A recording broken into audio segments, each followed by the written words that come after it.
In this session, we'll go a little further with the Gafferthree node. So we'll take a look at various light workflows, so the use of master materials, rigs, environment lights, and we'll finish off by making the use of the linking tab within the Gafferthree parameters. So I'll first create a bounce light for the back of our environment, and then I'm going to create an area light and start moving this around. So I'm just going to get it to I'm going to send off a live render. So now that we have a rough position, I'm going to right click over here and select Add Master Material. So what this will have is a material parameter, so I'm just going to add shader, add a light shader, and area light. So now I can start manipulating these values, so I'm going to roughly intensity, I'm going to bump it up. And so now if I want to apply this master material to my area lights, what I can do is double click over here and then select my master material. And so now this light is bound to my master material, so if my master material changes, this light will pick up these values. Now I'm just going to duplicate this area light a few times, and I'm going to transform them across, so roughly like this. And so now I'm going to create a rig. So I'm going to add a rig, and now what you can do is select all of your lights and then drop this down within my rig. So you can see this white bar gets shorter when you're dropping the lights underneath the rig. Now if I drop these down over here, we have a pivot point for these three lights. So if I start transforming my rig, it'll transform my lights with it. Now I can scale these a little bit across this way. Next I'll move on to environment lights. So I'm going to right click, add 3D lights and environment light.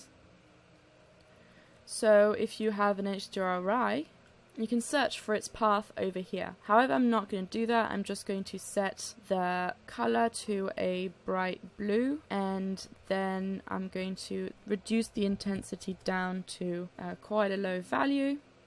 So next I'm going to show you how you can work with the linking tab in your lights parameters. I want to keep this environment light outside of my rig. There we go, and I'm going to add an area light. And I'm going to call this rim light, and I'm actually going to rename this also bounce light. I'm just going to copy those over here. There we go. So with this light, I'm going to have it light the back of the mug. I'm just going to lift this up. So I'm going to set the color to a light blue, the intensity to increase that a little bit. So you can see this light is acting on the ground. So what I can do is disable this light for the ground geometry. So stop this light from acting on it. So what I can do is go into my linking tab, and you can see you have light linking parameters and shadow linking parameters.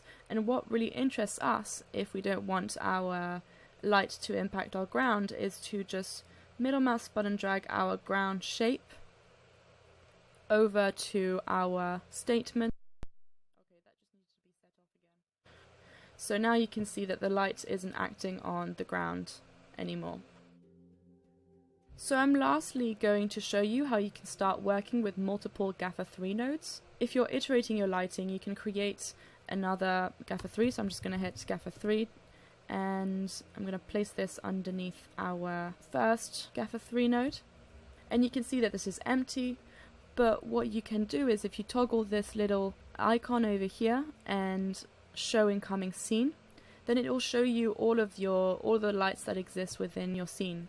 So what I want to do is, let's say, just edit this one. So you right click it and select Adopt for editing.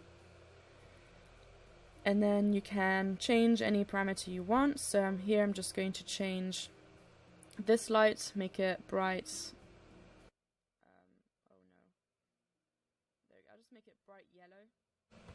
So you can see that this little box over here will indicate that that parameter has been changed locally. So if you want to revert back to its previous value, so the value that was set in the first Gafferthree, then you can just hit this box over here. So this is a way in which you can iterate your work. If you want to test various lighting setups, then you can basically layer up your Gafferthree nodes. And if you want to revert back to a previous version, then you can just remove them or save it out. So if I delete this, the way you can save out any part of your light setup is by right-clicking and export rig. So you can export pretty much anything you want within the Gafferthree node that way, and you can transfer your nodes across. So in the next episode, we'll clean up the node graph, so use backdrops and colors to make it a bit more readable.